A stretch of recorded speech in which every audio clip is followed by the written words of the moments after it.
प्रहलाद भी ज्ञानी भक्त माने जाते हैं। जो भक्त प्रहलाद है ना, वो भी ज्ञानी भक्त माने जाते हैं, जिनको माता पिता के गर्भ में ही, देखो प्रहलाद को, भक्त प्रहलाद को माँ के गर्भ में ही देवर्षि नारद जी के द्वारा उपदेश प्राप्त हो गया था। इसलिए जब ऐसी स्थिति आती है तो हर माता को भगवान का भजन करना चाहिए, उससे बच्चे में संस्कार पड़ते हैं, बच्चा उसका भक्ति मार्ग वाला बनता है, ज्ञान मार्ग वाला बनता है। माँ अगर जब उसको पता चल जाए कि हम गर्भ धारण कर चुके हैं तो उसको हर समय भगवान का भजन करना चाहिए। अगर दीक्षा ले लिए तो मेरे मंगल का जाप करना चाहिए, हर समय भगवान का जाप करना चाहिए। तो नारद जी के द्वारा उपदेश प्राप्त हो जाता है। ये व्यस्त राज हिरण्यकश्यप के पुत्र थे, हिरण्यकश्यप के बेटे थे ना, है ना। और भक्त सुनाए तो भगवान होते हैं, तो भगवान क्यों भक्त के टेम्पल में होते हैं? भगवान भक्त के ही बस में रहते हैं, टेम्पल की बातें नहीं है। भगवान मन भक्तों पराधीना, भगवान कहते मैं भक्तों के पराधीन हूँ, भक्तों ने मुझे नाना भांति न चाहिए है। गोपियां देख लो, भगवान से मतलब गोबर करती तो बार बार टुकना उठवा रही है, हाँ नचवा रही है एक प्रकार से भगवान के लाने। भगवान ऐसी करो, भगवान ऐसी कर रहे हैं, ऐसी करते ऐसी कर रहे हैं, हाँ।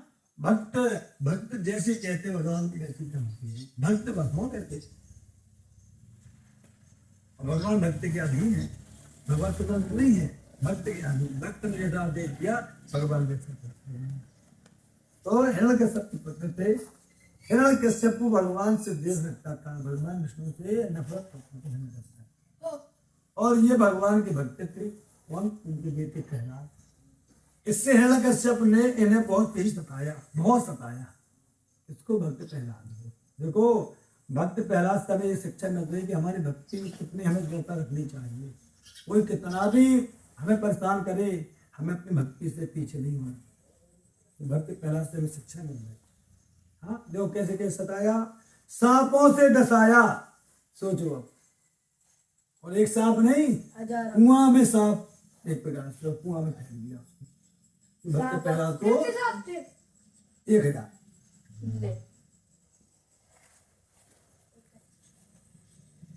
ठीक है। तो सांप होके कुएं में डाल दिया और भक्त प्रहलाद को छोड़ दिया कि जिसमें सांप उसको खा लिया। लेकिन इतने की मेरा के सामने जिसको मुझे जाति धरना, जिसको मेरे केशव रखवाले होते, जिसके उसको मार देना, जिसके रक्षक प्रभु हैं उसको नहीं मार। तो सांपों से डसवाया, हाथियों से कुचलवाया। अब 5 साल का बच्चा और हाथी का वजन कितना, लेकिन पहला का कुछ नहीं हुआ। और मकान से गिरवाया, 10 मंजिल से फेंक दिया, पहाड़ से फेंक दिए, समुद्र में फेंका, समुद्र में मछली खाया, कुछ नहीं हुआ। आग में डलवा दिया, होलिका, लेकिन प्रहलाद का ये है भगवान में दृढ़ता, भगवान में प्रीति और भगवान में विश्वास। हमें आप में भी अगर ये विश्वास प्रहलाद की तरह हो जाएगा, हमारा भी कुछ नहीं होने वाला। प्रहलाद के कुछ नहीं हुआ तो हमारा भी कैसे हो जाएगा। प्रहलाद को विश्वास था, प्रहलाद को भरोसा था, अंतर्जय हमें ईश्वर को भरोसा नहीं है। हमें भी प्रहलाद की तरह विश्वास और भरोसा होना चाहिए, तब जाकर के भगवान भी हमारी सारी की सारी जवाबदारी ले लेते हैं। हर संकटों से छुटकारा दिलाने वाला, लेकिन हम मित्रता ही हो रहे। और गुरुओं ने उन्हें मारने की चेष्टा की, जो उनको विद्या में जैसी सिखाई जाती थी, उन गुरुओं से ही मारने की चेष्टा कर रहे हैं सबने कि पहला मारो, कैसे ही मार दो, परंतु भगवान इन्हें बचाते हैं। और इनके लिए भगवान ने श्री नरसिंह देव के रूप में प्रकट होकर हिरण्यकश्यप का वध किया। मात्र हिरण्य मतलब भगवान नरसिंह भगवान का अवतार ना प्रहलाद के लिए हुआ है।